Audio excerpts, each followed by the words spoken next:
Okay, Paul, so now Rasmus Dahlin is a Buffalo Sabre. Tell me about the reactions in Buffalo. They went crazy. They had a draft party at our arena in Buffalo. Our radio station was broadcasting live from there, and when the announcement was made, because they had a big screen there showing the announcement, and they have what's called the Alumni Plaza, and it was packed. There was wall-to-wall people, and they just went crazy when the announcement was made, and they're really, really excited because fans in Buffalo are looking for something to be excited about. The team hasn't made the playoffs in 7 years. There's going to be pressure on a young 18-year-old kid because, Jack Eichel's there, of course, but they need more than just Jack Eichel, and now they're going to get this generational defenseman, and they're really, really excited about it. And they had a great reaction when he was taken. What's the media saying except your station in Buffalo? Well, the same thing. Like, we talked to coaches, we've talked to some of the players that he's played with, Lundqvist, Bergenheim, Weber, who used to be with the Buffalo Sabres.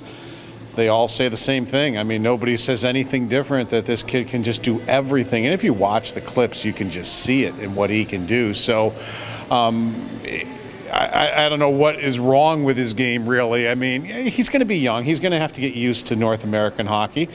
He's 18 years old. He's going to have to go live in a different country. Now, I think he'll be fine. I've talked to him, and he seems pretty level-headed. I think he'll be fine, but it'll be new. 18 years old, and you're leaving your home country for a different country. He's going to have to learn some things. He's been on his own, I understand that, but it's going to be different. What's Buffalo like? What can he expect from the city and from the fans? He told us it's just like the city he's from. He said he's been to Buffalo twice. He said it's a smaller city like where he's from. That's why he likes it so much. It's not like New York City or anything like that. Buffalo's the type of city where when the economy goes up, it doesn't necessarily go up with it, but when the economy goes down, it doesn't necessarily go down with it. It just kind of stays the same, and does that. We got a beautiful waterfront there, and really he's gotten to like the city. He's been there in the winter at the World Junior.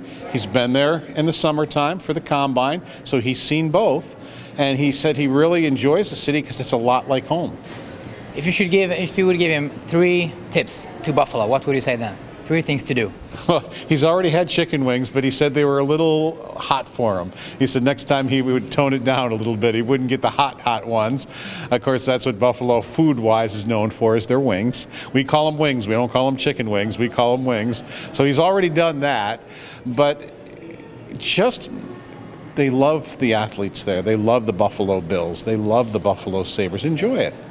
Enjoy the fans. I mean, if you are doing well there, the fans are just going to love you there.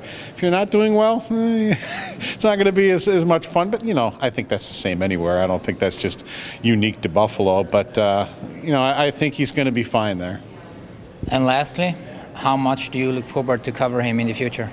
Well, I think it's going to be fun. He seems like I've watched him in interviews, and they try to get him before he was taken by the Buffalo Sabres. Reporters would say, well, what's it going to be like to be on the power play with Jack Eichel? And he wouldn't bite on it. He would say, well, I haven't been taken by the Sabres. He was always, you couldn't trick him into saying something that maybe a normal 18-year-old might say.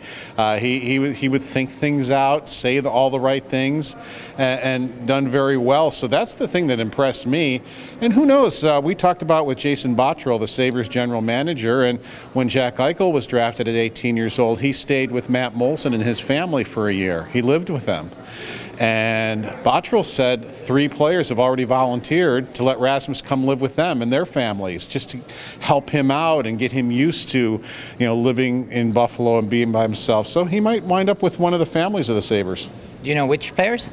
He wouldn't say which one. It wouldn't surprise me if Jason Pominville might be one of them. It wouldn't surprise me at all. It wouldn't surprise me if Zach Bogosian might be one of them. Those would be my guesses. Even at the time, Robin Lehner, because those offers were made when the Sabres won the lottery. Robin Lehner, as we found out yesterday, no longer is going to be with the Buffalo Sabres, but there are going to be plenty of Swedish players that are going to be there, and I think that'll help Rasmus. He's going to have Lawrence Pilot. He's going to have Johan Larsson. He's going to have Linus Ullmark. Olofsson, who was a teammate of his. He was just signed. So there are going to be some guys there that at least he'll be able to communicate with, and they'll know what he's going through too. Paul, thank you so much. Yes.